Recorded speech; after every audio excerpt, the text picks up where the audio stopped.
I impulsively sent a personal letter to a situationship friend. He told me I should do something with it. Hello. I hope I am not violating any rules by posting this. Initially, I intended to share this in an effort to transform this personal letter into an artistic creative work that I could present to the world. However, for now, it is simply a true letter that I needed to express. This letter was sent to a friend and lover who holds great significance in my life. We have a unique and somewhat secretive relationship dynamic, resembling a situationship, but with much more communication and relational depth. It is unusual. The letter addresses this a little bit. After he read it, he told me that the letter was personal, authentic, and very beautiful, and suggested that I consider doing something creative with it in the future. He meant creatively, as we are both artistic individuals who studied creative writing together. That is how we met. Anyway, here is the letter. Please keep in mind that it has been translated from another language. Hi. This letter contains things that are important to me that you already know. Every time I initiate a gathering with you to discuss matters, I find that I do not express everything I intend to say. Maybe I forget or feel content in the moment when I am with you, and do not want to create a negative mood for either of us again. I do not want to be a burden, so I ultimately say nothing and end up regretting it, feeling upset when things do not work out between us. So, I want to take a moment to write down everything I can recall that I typically think and feel about us, and hope that with all the potential resistance you may feel from this letter, you can also take a moment to read it without feeling pressured to respond quickly. I want to begin by stating that you are a person who is incredibly important to me. I have said this many times, and I have no issue repeating it because it is true. You are the first person with whom I have ever felt true, pure love, a feeling I believed only existed in movies, something I thought was impossible to genuinely experience. You made me feel it. It is real. You know how sentimental and emotional I am. It is very easy for me to look at a picture of us from a month ago and feel nostalgic because I miss a specific day that we shared, one where I had such a wonderful time with you. For instance, on your birthday, when you invited me to sleep over at your place and told me that I was really cute and that you wanted to kiss me in front of everyone. These are moments that are hard for me to forget, and I hope I never do because they bring me joy. Sometimes I hesitate to mention things like this or to talk about them at all, because acknowledging these moments suggests that they carry significant weight. It makes me feel vulnerable, which is frightening. I prefer not to reference the nice moments we shared, not to say, I love you, not to express that I miss something that happened just 2 days ago, and that way, if you do not respond with something positive, I will not be hurt by it. I will not assume that my feelings are not mutual, nor will I think that I am taking everything too personally and that for you, I am just another person to enjoy occasionally. Even though I know if it were merely for fun, it would have ended a long time ago for you. Nonetheless, I choose to express it anyway because I want you to know how much good you can do, even unintentionally. I choose to risk getting hurt a little from time to time. I think you are incredibly talented. Your writing is impulsive, for better or worse. In the pieces you create, it is clear that what you write comes directly from a deep place within you. It is not calculated, but simply what you feel in your heart at that moment. You reveal it effortlessly. Another gift you possess is your ability to understand people. I often feel envious of this trait, but I consider myself fortunate to experience it as a friend and even learn from you. You ask unusual questions that no one else thinks to pose, delving into unexpected depths. Occasionally, we would laugh at your comments in class because it was genuinely amusing to hear questions that others do not find interesting enough to ask, but it is a quality I value greatly. I will probably navigate between compliments and potentially offensive remarks in this letter. It is important for me to emphasize that it is okay to feel offended just as it is okay to feel flattered by everything I write. You should know that everything I express reflects my thoughts and emotions. There are no concrete facts here, and I do not intend to hurt anyone. If I could, I would deliver this letter to you in person, but we recently had an unpleasant exchange over text messages, a common occurrence between us. At this moment, I do not feel ready to see you because I fear that I might cry and struggle to articulate my thoughts coherently. Perhaps I am too sensitive and take too much to heart. Maybe you love me but do not like me very much and occasionally try to hurt me. It could be both. At times, I feel as if you genuinely want to cause me pain. It seems you know precisely what combination of words will hurt me the most, and you choose them deliberately. I do not believe this is due to malicious intentions. Rather, I think it reflects your attempts to protect yourself. Perhaps I say things that seem well-intentioned but hurt you, and then, feeling attacked, you strike back to regain power, hurting me and then distancing yourself. Occasionally, we find ourselves in a situation of unpleasant messages, and at the peak of our exchange, you remark that you are going to stop responding, or send something more cynically passive-aggressive, implying that no matter what I say, you will no longer answer. On days when I am in a good mood, after a conversation like that with you, I become sad and restless, feeling the need to resolve the issues. When you disengage at the peak of our exchange, I have no way to explain anymore, no opportunity to resolve things, and no means to change the outcome. All I can do is sit with my feelings regarding myself and how much I may have hurt you with my poorly chosen words, and to grapple with the understanding that I do not harbor ill feelings toward you. I am left to sit with my emotions for you, that despite my love for you, you are the one who can hurt my most sensitive spots. On one occasion during a similar conversation, you suggested that it would be better if we ended our relationship. Afterward, when we met and I brought it up, you asserted that you had said it in the heat of the moment and that you did not genuinely mean it. I believe you did mean it, at least at that moment. Subsequently, when we managed to reconnect and get along again, you regretted having expressed that sentiment. I think both of these scenarios can coexist without contradicting each other. There are times when I genuinely contemplate, wow, maybe I should end this relationship. Sometimes, I feel as though my relationship with you causes me more harm than good. At other times, I sense that you have negative feelings toward me. You might detest me. Perhaps you remain in contact with me because it is easier than breaking off our relationship. Sometimes, I am uncertain, but I do not believe that this perspective necessarily contradicts the positive feelings you may have for me from time to time. In any event, I can empathize. There is not a single person in the world to whom I can confidently say that they will never annoy me, accidentally hurt me, or tire me out. I have also told you that I believe that if I spend enough time with anyone, I will eventually desire to distance myself from them. Conversely, you are one of the few individuals I prioritize spending time with, and you are the only person I want to be around, even when I am deeply hurt and we are not on the best terms. I believe something shifted the day we became intimate for the first time. That day, I accompanied you and a friend for a walk in the city. We entered your old school, and your friend stayed outside. It was just the two of us, surrounded by your stories and experiences, all the nostalgia from that place. I was there, listening to you, and I truly enjoyed experiencing something sentimental with you, a significant part of your life spent in that location. I felt fortunate to share that moment with you and to be a small part of who you are.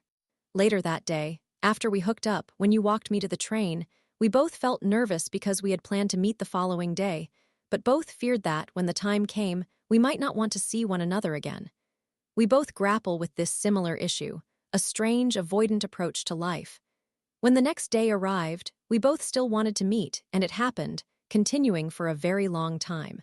Usually, when I desire someone, I lose interest as soon as they reciprocate. That did not occur with you. You revealed your flaws to me, and not only did I relate to many of them, but it only made me like you more. I truly fell in love with the person that you are, not just an idea of you. I believe that is why I find it so easy to be hurt by you. I love you very much. I adore the entirety of who you are. I am physically, emotionally, and mentally attracted to you in almost every way. What you think of me and how you perceive me is incredibly important to me. I genuinely care about your opinions. Sometimes you express thoughts about me that suggest you believe I am not intelligent or similar sentiments. I want to be very clear that these comments hurt me. They offend me. You take such things lightly, often with a laugh and a certain detachment regarding how I feel. I suspect you might feel superior to me in various ways, that you hold more power over certain aspects, and that your views might seem more significant or factual than my feelings. There are times when you are the most sensitive person in the world, seeking comfort, love, and intimacy, making me laugh when I am feeling down. Yet, at other times, you interact with me as if you cannot be a friend, lacking the ability to understand or support my challenges and emotions. I recognize that much of this is my fault too. Each time I told you that you were crossing a certain line, that was all I did. I would point it out and then continue as usual, allowing the cycle to repeat. Once more, things are said, I become offended, I desire to cut off contact and never see you again, and yet I return to you at the first opportunity because I want you in my life. It feels as if I sacrifice a lot of myself just to feel good, occasionally, in your presence. I will say something now that, if it were not already clear, may feel quite alarming and unpleasant to hear. At least for me, my relationship with you, and you in general, is highly addictive for me. I am addicted to you. You feel like a drug to me, and I cannot articulate it any better or worse than that. That is how it feels to me. When I am with you and things are good, everything is perfect. When it is bad, it feels extremely bad. There was another occasion, I believe a few days after we agreed not to be intimate anymore, of course. We met up and ended up being intimate because how could we resist? There was a moment when you rested your head on my chest as if I were a pillow. We simply sat like that in bed for an hour, cuddling, feeling calm, comfortable, quiet, and content. Why do I fixate on these moments? It feels as though if I were not already experiencing my own bipolar tendencies, our relationship adds another layer of complexity. I particularly remember when this relationship was just beginning, being at your place and feeling so pleasant and at ease that I did not want it to end. It felt like the best part of my day. The moment I had to go home, just during the drive back, being alone and sleeping alone, that suddenly became the lowest point of my life. I have spent my entire life sleeping alone. Why does it feel so burdensome now? It feels as though craving you has been what helped me survive a little longer each time. This is the most unhealthy experience I have ever faced, and the most disturbing thing I have ever admitted. It is embarrassing to confess this, especially when I am almost certain it is not mutual. For a long period, I was emotionally dependent on you.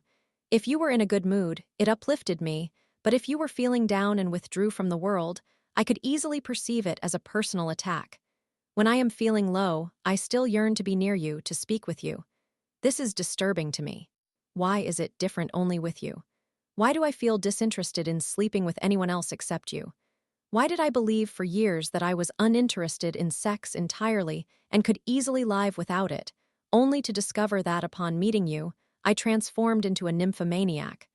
Why can I casually say goodbye to others and leave without a hug, but with you, this intimacy is crucial to me? I truly have no firm answers. I am unaware of why it is like this. On one hand, I think if I maintained my distance from you, I would adjust to being without you. Initially difficult, but gradually, I would cease wanting anything like this with you and eventually be able to let go. On the other hand, you are funny. You give love. Why would I choose to distance myself due to occasional difficulties? I find myself in these dilemmas from time to time, but I truly do not want to lose contact with you. Sometimes, I think you may not recognize or appreciate the things I do for you, that you take me for granted. Why not? You said it yourself. No matter when you text me, I will respond. If you need a favor, I will be there. If you want me to visit you and stay, I will never say no. I have not given you any reason to believe that I am not simply here when you need or want me. So perhaps it is my fault. Maybe I am too available, too easy to reach, and because it is so convenient, you may take it for granted. I do not know. Maybe you will read all of this and think I am overreacting, suggesting it would be best to end our relationship. I will understand from that you no longer want anything to do with me, and I will be offended. We might never speak again, and this relationship will reduce to a series of pleasant memories tainted by the bitter taste of how it ended. Perhaps you will read this and say nothing, pretending you never received it.